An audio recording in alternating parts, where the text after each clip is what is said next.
Vous vous ferez vacciner quand ce sera votre tour? Alors, quand ce sera mon tour, moi, je n'ai pas de défiance vis-à-vis du monde médical. Je ne suis pas un anti-vaccin et j'ai envie d'avoir confiance. Mais aujourd'hui, je doute. Comme beaucoup de Français, je me pose des questions. Parce que d'abord, on nous a beaucoup menti. Ça nous renvoie au débat précédent. Mais nos gouvernements nous ont beaucoup baratiné. Il ne fallait pas mettre de masque. Après, il fallait en mettre. On avait les tests et puis on n'en avait pas. La réalité, c'est qu'on nous a beaucoup menti. Donc déjà, ça sape un peu la confiance.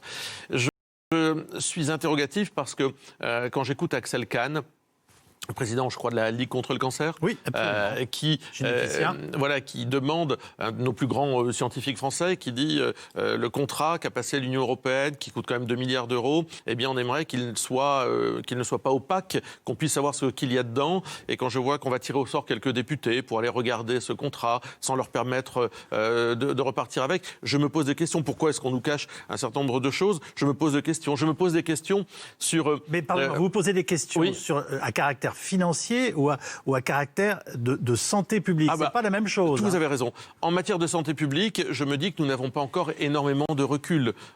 Donc, ça me questionne. Moi, je ne suis pas un scientifique. J'ai pour habitude de m'en remettre aux autorités médicales de mon pays avec confiance.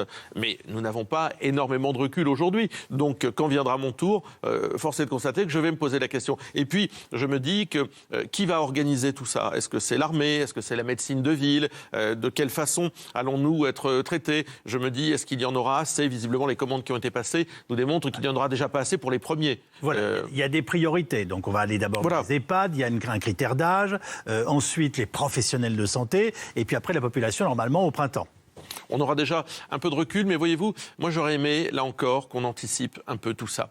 On a le sentiment, sincèrement, sur l'organisation, je parle de l'organisation, parce que la recherche, elle a été rapide. Ils nous ont sorti un vaccin 6 mois. La recherche a été rapide, c'est pas ça. Sur l'organisation, qui va faire quoi, de quelle façon. Regardez, là encore, on a souffert d'une absence d'anticipation, ce qui concerne le vaccin de la grippe. Elle revient tous les ans, cette grippe. On a été en pénurie. Je ne me suis jamais fait vacciner contre la grippe. Ah bon? Pourquoi? Parce que j'ai 47 ans et j'ai pas eu le sentiment d'être complètement dans le cas d'une population à risque. Et que quand je pense à ma grand-mère qui en a 97, je la pousse, elle, à se faire vacciner. Voilà, donc c'est pas par défiance. Donc, oui, non, absolument. Mais la réalité, c'est que je vois bien que les Français ne trouveront la confiance dans ce vaccin qu'à partir du moment où on leur dira toute la réalité de cela.